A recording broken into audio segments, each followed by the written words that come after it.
자, 매주 토요일마다 돌아오는 그 시간입니다. 이번 주 공모 일정, 다음 주에 청약할 만한 주식 4가지가 있다고 하는데요. 이 중에 어떤 걸 저 기리슨 청약을 할지 깔끔하게 공부해 보도록 하겠습니다. 같이 공부하시죠. 렛츠 기!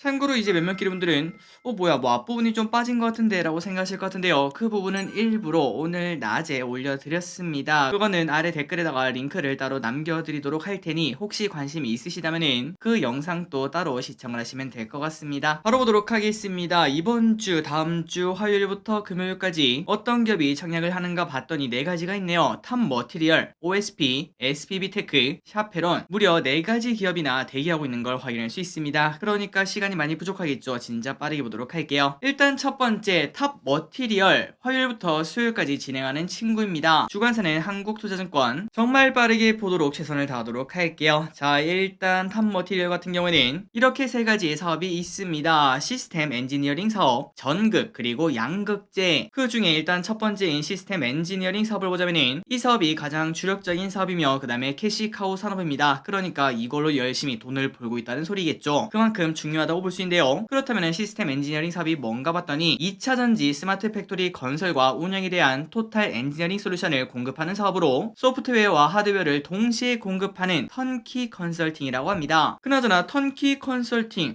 어디서 들어본 것 같은데 이게 뭐였죠? 라고 여쭤보신다면 정말 쉽게 설명드릴게요. 제가 2차전지 공장을 하나 만들고 싶어요. 이름은 조금 힙하게 레츠기릿 2차전지로 짓도록 하겠습니다. 그래서 이거를 딱 지으려고 했는데, 그런데 저기릿은 이제 이런 공장을 만들어 본 적이 없기 때문에 하나하나 하기에는 너무나 힘듭니다. 그래서 이때 우리가 리모델링을 할 때 하나하나 하면 다 힘들지 않겠습니까? 그래서 우리가 리모델링 사업자를 찾아가는 것처럼 이러한 턴키 컨설팅 여기에 찾아가면은 거기서 알아서 공장 설계는 어떻게 할지, 그리고 무슨 배터리를 만드느냐에 따라서 이제 효율적인 방식은 어떤 건지, 그리고 어떤 장비가 또 필요할지, 위치는 어떻게 할지, 그런 것들을 다 한 번에 해준다라고 생각하시면 될 것 같습니다. 그게 바로 턴키 컨설팅, 말 그대로 키만 딱 꼽아서 돌리면은 바로 내가 사용할 수 있게 만들어주는 그러한 사업이라고 생각하시면 될 것 같습니다. 그리고 이렇게 턴키 방식을 하다 보니까 이렇게 해주는 곳이 그렇게 많지는 않겠죠. 그렇기 때문에 다른 장비 회사에 비해서 높은 영업이익률을 유지할 수 있다고 합니다. 당연히 큰 장점이라고 볼 수 있겠죠. 그리고 이 기업은 국내 유일하게 시스템 엔지니어링 사업도 영위 중이라고 하니까 이 부분도 충분히 장점이라고 볼 수 있습니다. 그리고 다음으로 전극을 보도록 할까요? 정말 빠르게 보자면은, 자, 전극은 양극과 음극으로 구성이 되며 배터리 제조 비용의 3분의 1을 차지하는 소재를 말합니다. 여기에 관련된 그러한 사업도 하고 있는 걸 확인할 수 있고, 그리고 마지막으로 양극재, 이 부분은 지금 현재 개발 단계인데요. 23년에 상용하는 것이 계획이라고 합니다. 그래서 무엇을 개발하는가 봤더니 NCM과 LFP, 바로 위에 있는 이거죠. 리튬 인산철 배터리, 그 다음에 니켈 코발트 망간 배터리, 이 두 개의 장단점을 절충한 하이 망간계 양극재를 현재 개발하고 있다고 합니다. 만약에 이게 잘 된다면 당연히 엄청난 대박이라고 볼 수 있겠죠. 자, 기업 설명은 여기까지 끝났습니다. 그러니까 딱 2차전지에 관련된 기업이구나 라고 생각을 해볼 수 있고, 그리고 보시다시피 수출 비중이 엄청나게 높은 회사입니다. 글로벌 14개국의 레퍼런스를 보유하고 있다고 하니까 경쟁력이 꽤나 뛰어난 기업이구나 라는 생각 당연히 해볼 수 있겠죠. 그리고 실적을 보시면은 흑자를 내고 있는 걸 체크할 수 있습니다. 그리고 놀라운 거는 올해 실적, 반기 실적이 21년도 실적을 이미 뛰어넘었다는 거, 말 그대로 괴물 같은 놈이라고 볼 수 있겠죠. 그리고 영업이익률도 매우 높은 걸 체크할 수 있고, 참고로 2020년에 조금 상태가 안 좋은데요 라고 볼 수 있겠지만 그때는 코로나겠죠. 그러다 보니까 약간 주춤한 걸 확인할 수 있었지만 지금은 이미 전부 다 회복한 걸 체크할 수 있습니다.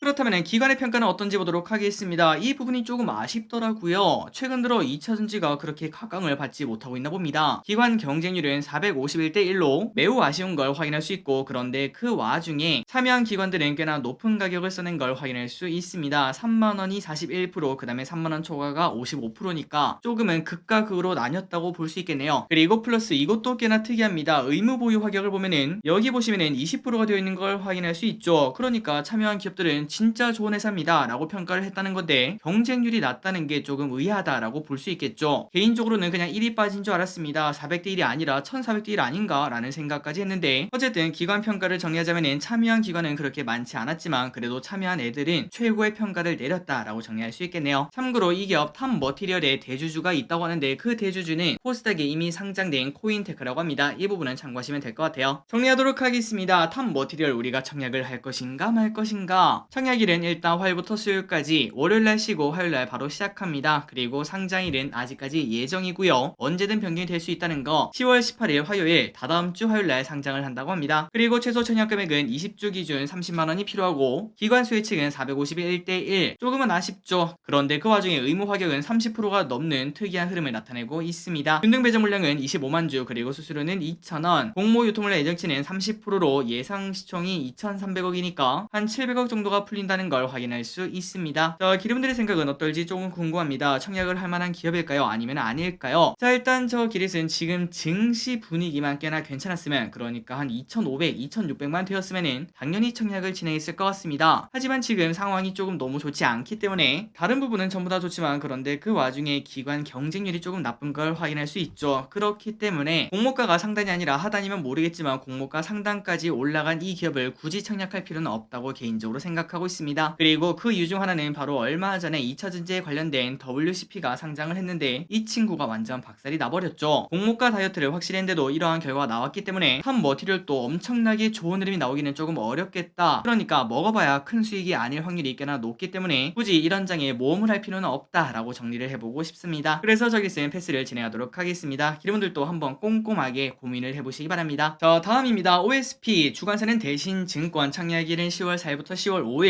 공모가는 8,400원에 확정이 되었네요. 그리고 이 회사는 진짜 간단합니다. 여기 이름 딱 보면은 오가닉 스페셜 펫푸드라고 적혀있죠. 말 그대로 우리가 사랑하는 반려견 반려묘 있지 않겠습니까? 그 친구들이 먹는 밥을 생산하는 기업입니다. 사업 아이템은 정말 간단합니다. 유기농 인증 원료 등의 최고급 원료와 반려동물의 건강한 삶에 도움을 주는 기능성 첨가제들을 사용하여 프리미엄 사료를 개발해서 전문적인 시설에서 생산하는 기업입니다. 그리고 기분들이 아시다시피 이제 강아지와 고양이의 위상이 많이 올라갔죠. 예전에는 동물을 키워도 그냥 강아지를 키우면은 집 지키는 용도 이렇게 생각하는 게 많았는데 하지만 지금은 하나의 가족으로 확실히 자리 잡은 걸 확인할 수 있습니다. 요즘 밖에 나가보면은 유모차를 타고 다니는 강아지도 많은 걸 확인할 수 있죠. 진짜 개팔자가 상팔자다라는 이야기를 충분히 해볼 수 있습니다. 어쨌든 그러한 가족 같은 친구들에게 그냥 싼 음식을 먹일 수는 없겠죠. 우리가 먹다 남긴 밥을 이렇게 줄 수는 없습니다. 그렇게 가면 갈수록 이러한 프리미엄 펫푸드가 성장할 수밖에 없다는 거 여러분들이 아마도 충분히 이해를 하실 것 같고 그리고 이는 1인 가구가 갈수록 늘어날수록 그리고 지금 출산율이 완전 박살 아니겠습니까? 하지만 또 사람이라는 게 외로움을 많이 타기 때문에 갈수록 나도 한번 애완동물 키워볼까 라는 이야기 충분히 나올 것 같습니다. 그렇기 때문에 갈수록 이 시장 안 커질 수가 없다라는 거 여러분들이 전부 다 인정하실 것 같습니다. 그리고 이 기업은 OEM, ODM으로 다른 기업이 요청한 그런 사료도 현재 만들고 있고 그리고 플러스 PB 상품 자체적으로 만들고 있는 것도 확인할 수 있습니다. 그렇다면 이 기업이 뭐 만들고 있는가 혹시나 이제 여러분들 반려묘나 반려견을 키우고 있다면 이러한 포장지를 보신 적도 분명 있을 거라고 생각합니다. 이렇게 정말 많은 그러한 제품을 열심히 생산하는 걸 확인할 수 있고 참고로 OSP, ODM 시장에서는 국내 1위의 점유율을 가지고 있다고 합니다. 그리고 PB 제품은 글로벌 유통사와 협력해 13개국 진출을 목표로 하고 있다고 합니다. 그리고 아직까지 PB 상품의 그런 매출 비중이 높진 않습니다. 12%. 그런데 여러분들이 보시면 아시겠지만 원래는 2%였다가 7.1%였다가 7.8%였다가 12% 갈수록 PB 제품의 비중도 높아지는 걸 확인할 수 있죠. 그렇다면 실적을 보도록 할까요? 이 친구의 실적 진짜로 크게 성장하고 있습니다. 벌써 작년에 3분의 2 정도의 실적을 달성하는 걸 체크할 수 있고 그리고 플러스 앞으로도 이 정도의 성장률 계속 챙길 거라는 걸 우리가 쉽게 생각을 해볼 수 있겠죠. 참고로 이 기업도 대주주가 상장되어 있는 기업입니다. 바로 우진 P&G 코스닥에 상장된 기업이고 이 기업이 대주주라는 거는 체크하시면 될 것 같습니다.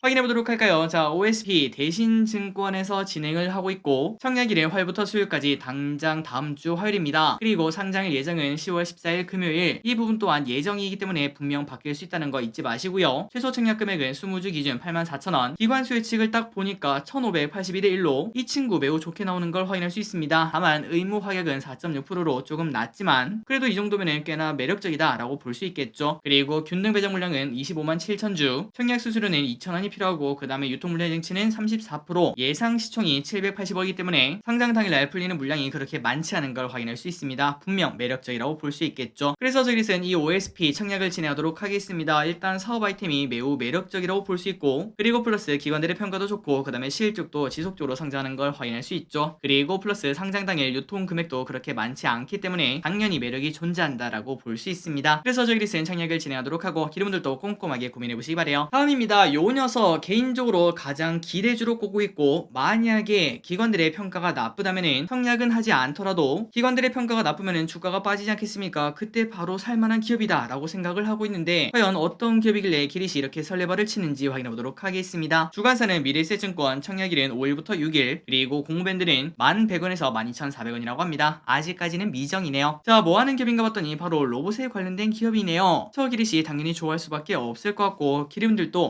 뭐야 로봇 관련주가 온다고 라고 귀를 쫑긋하고 계실 것 같습니다. 그렇다면 SBB테크 뭐하는 기업인가 봤더니, 일단 SBB테크는 로봇의 관절이라고 할 수 있는 감속기 전문 기업입니다. 여러분들이 생각했을 때 우리 지금 사람한테 관절이 없으면 어떻게 되죠? 맞습니다. 이거는 그냥 사람이 아니겠죠. 슬라임입니다. 슬라임. 그만큼 중요한 걸 만드는 회사가 바로 SBB테크라는 걸 확인할 수 있고, 그리고 감속기도 종류가 있다고 합니다. 주로 소형 로봇이랑 협동용 로봇에는 하모닉 드라이브 감속기를 쓰고, 큰 산업 로봇에는 사이클로이드 감속기를 사용을 한다고 합니다. 그런데 이 기업 SBB테크는 이 중에서 소형 로봇과 협동용 로봇에 사용하는 하모닉 감속기의 강점이 있다고 하니까 당연히 매력적이라고 볼 수 있겠죠. 왜 그럴까요? 맞습니다. 트렌드를 딱 봤을 때 앞으로 로봇은 작아질까요? 아니면 커질까요? 당연히 작아질 거라고 볼 수 있고, 그러다 보니 이 SBB테크의 이 시장이 갈수록 커진다고 우리가 쉽게 생각을 해볼 수 있겠죠. 하모닉 드라이브 시장이 빠르게 성장할 거라고 예상을 해볼 수 있습니다. 그래서 이 기업 SBB테크는 이러한 하모닉 감속기로 기술 특례 상장을 진행을 한다고 하며, 그나저나 하모닉 감속기가 도대체 뭐 하는 겁니까? 라고 물어봤더니 모터의 회전력을 증폭해서 로봇 구동 및 정확한 제어가 가능하도록 만드는 기능을 가지고 있습니다. 그리고 님들 이거는 알고 있으면 좋을 것 같습니다. 바로 이 감속기는 로봇 제작 원가의 34% 이상을 차지를 한다고 합니다. 그러니까 진짜 주요 부품이라고, 알짜 부품이라고 볼 수 있고, 산업용 로봇 안에 보통 4개에서 6개 정도가 들어간다고 하니까 진짜 큰 시장에 관련된 기업이라는 걸 확인할 수 있습니다. 그리고 로봇뿐만 아니라 디스플레이나 방위산업, 정밀기계도 들어가는 제품이며, 이 외에도 반도체 베어링 사업도 현재 하고 있다고 합니다. 그렇다면 SBB테크 여기에 주요 고객사는 뭐가 있나 봤더니, 국내외 로봇은 현대 로보틱스, 그 다음에 방사는 하나 디펜스, 그리고 반도체도 있다고 했죠. 반도체는 삼성전자, TSMC, SK하이닉스, 이러한 기업들을 주요 고객사로 두고 있다고 합니다. 다재다능한 기업이라고 볼 수 있네요. 자, 조금만 더 공부하도록 하겠습니다. 여러분들 로봇주를 공부하신다면 이 부분은 꼭 알고 있으면 좋을 것 같은데요. 아까 우리가 말씀드렸던 하모닉 감속기 있죠. 이거는 일본의 하모닉 드라이브 시스템즈 HDS, 이러한 이름을 가지고 있는 회사에서 이름을 따서 만들어진 거라고 합니다. 그러니까 그만큼 대표성이 있다고 볼 수 있겠죠. 그리고 일본의 이 회사 HDS가 하모닉 감속기의 점유율이 무려 70%가 넘는다고 합니다. 여기 왼쪽에 보시면 유진투자증권의 자료가 있는 걸 체크할 수 있죠. 그렇다면 우리가 이걸 딱 봤을 때, 야 이거 SBB테크가 그러면 할 수 있는 게 얼마 없는 거 아니야? 라고 볼 수 있겠지만, 그런데 여기서 기회가 나왔다고 합니다. 2018년에 이 회사 HDS가 수요가 늘어날 것을 예측하지 못하고 구조조정을 진행했다고 하는데요. 그런데 우리가 지금 딱 보니까 무슨 시대죠? 맞습니다. 로봇 시대죠. 우리가 지금 근처에 조금 큰 식당만 가도 로봇이 직접 서빙하는 걸 확인할 수 있습니다. 단 2년 만에 세상이 바뀐 걸 확인할 수 있죠. 그런데 이 와중에 이 회사 독점적인 지위를 가지고 있던 HDS는 2018년에 구조조정을 진행하면서 이러한 흐름을 타지 못했기 때문에 공급이 잘 따라가지 못하는 그러한 단점이 현재 발생하고 있다고 합니다. 그 말이 무슨 소릴까요? 맞습니다. SBB테크를 비롯한 다른 기업들이 이 사이를 비집고 들어갈 수 있다는 거겠죠. 한번 오른쪽에 그 표를 보도록 할까요? 자, 두 번째 있는 게 바로 H사 HDS겠죠. 이 회사의 단가를 100%로 잡으면은 다른 경쟁 회사들은 그거보다 당연히 싸게 팔고 있다고 합니다. 독점적인 지위를 가진 회사랑 다른 회사의 차이점이라고 볼 수 있겠죠. 그렇기 때문에 단가에서도 충분히 경쟁력을 가지고 있는 걸 확인할 수 있고, 더 중요한 거는 바로 아래에 있는 납기일인데, H사는 48주에서 무려 54주나 걸린다고 합니다. 그러니까 아까 말했다시피 수요가 늘어날 것을 대처를 못했다는 거겠죠. 그러나 그 반면 다른 회사들은 12주에서 16주, 그리고 우리가 공부하는 SBB테크도 이렇게 짧은 납기를 가지고 있기 때문에 여기서 경쟁력을 당연히 가지고 있다고 볼 수 있고, 이러한 독점적인 시장을 비집고 들어갈 만한 그런 힘이 있다는 걸 체크할 수 있습니다. 그리고 하모닉 감속기가 또 로봇마다 다른 게 들어가지 않겠습니까? 그걸 바로 커스터마이징이라고 볼 수 있을 것 같은데, 이 부분에도 충분히 강점을 가지고 있다고 합니다. 그렇다면 실제로 기술력이 있는지 한번 보도록 할까요? 자, SBB테크의 기술은 20년도 이때입니다. 이때 이 파란색 선 보이시죠? 이때 독자 치형을 개발에 성공을 했다고 합니다. 그래서 그 전을 1세대, 그리고 그 이유를 2세대 감속기라고 말할 수 있는데, 여기 왼쪽에 보시면은 그 노란색, 아니 주황색 선 보이시죠? 여기가 바로 H사입니다. 그러니까 대표적 지위를 가지고 있는 그 회사죠. 그래서 그 회사랑 비교를 했을 때 1세대 감속기 같은 경우에는 각도 전달 오차도 조금 더 큰 걸 확인할 수 있고, 그 다음에 아래쪽에 있는 건 비틀림 강성이거든요. 여기에도 약한 모습을 보이는 걸 확인할 수 있습니다. 그런데 아까 말씀드렸던 독자 치형을 개발한 이후에 그때부터는 오히려 더 강점 있는 걸 확인할 수 있죠. H사랑 비교해도 비슷하거나 뛰어난 수준인 걸 확인할 확인할 수 있습니다. 기술력 있다는 거겠죠.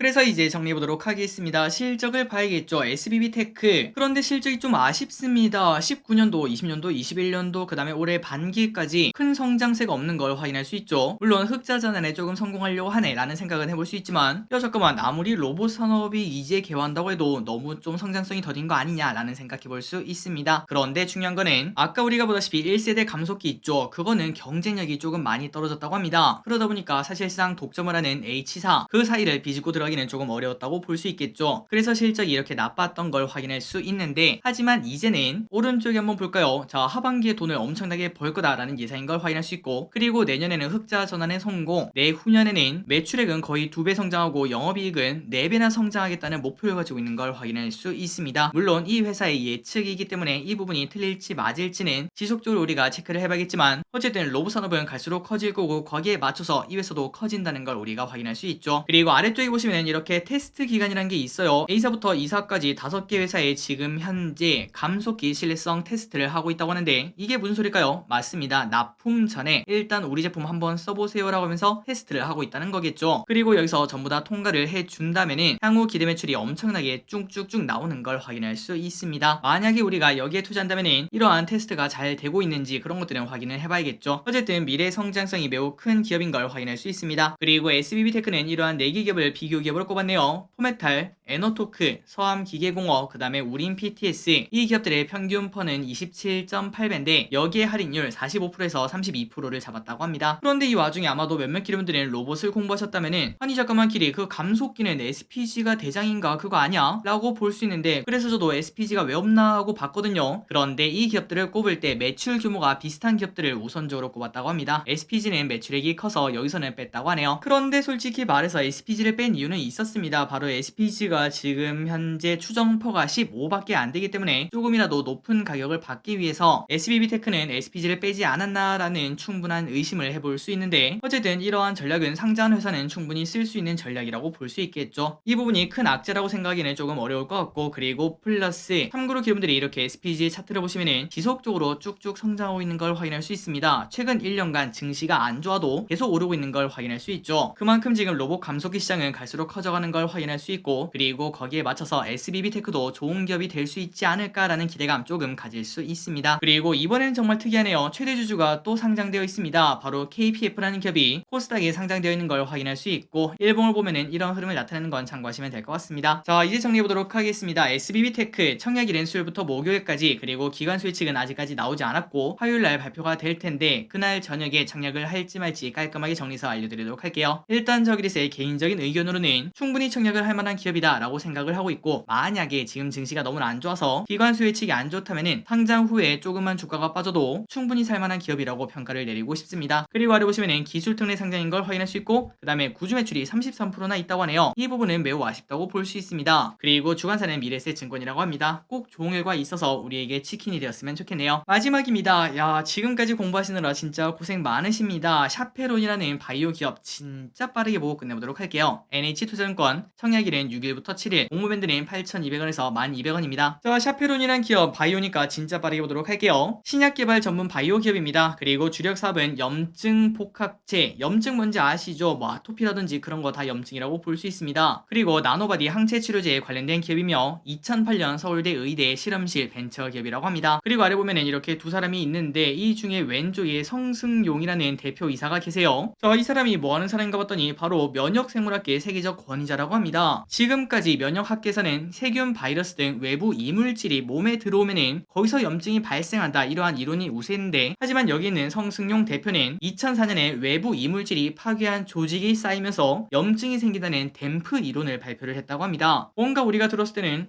뭐 다 똑같은 얘기 똑같은 얘기 아니야 라고 볼 수 있지만, 하지만 이분들이 봤을 때는 완전 다르다는 거겠죠. 그리고 샤페론은 댐프 이론에 따른 면역 치료제를 만드는 그런 회사라고 합니다. 그리고 참고로 여러분들 피부 염증 가지신 분들 알고 계실 거라고 생각해요. 저 길에서는 아토피를 가지고 있는데, 보통 우리가 피부에 바른 약 거기 대부분 스테로이드가 들어있는 걸 확인할 수 있죠. 물론 효과는 확실하지만 그런데 부작용이 심하고, 그리고 그 외에도 이러한 피부약들은 장기적으로 사용하기는 조금 어렵습니다. 그런데 이 샤페론은 그 시장에 들어가는 중이라고 생각 생각을 해볼 수 있고, 참고로 염증 관련 질환은 110조에 달하는 엄청난 시장이라고 합니다. 그러니까 염증에 관련된 기업이라는 걸 확인할 수 있고, 그리고 플러스 나노바디 항체 치료제라는 말이 있는데 이게 뭔가 봤더니 낙타와 동물에 존재하는 특수 항체라고 합니다. 이를 기반으로 항체 치료제를 만들면 이것도 효과적이라고 하네요. 그래서 이거를 개발 중이라고 하며, 특히 나노바디 시장은 매년 24%씩 성장하고 있어서 28년에는 110억 달러 규모가 되는 시장이라고 합니다.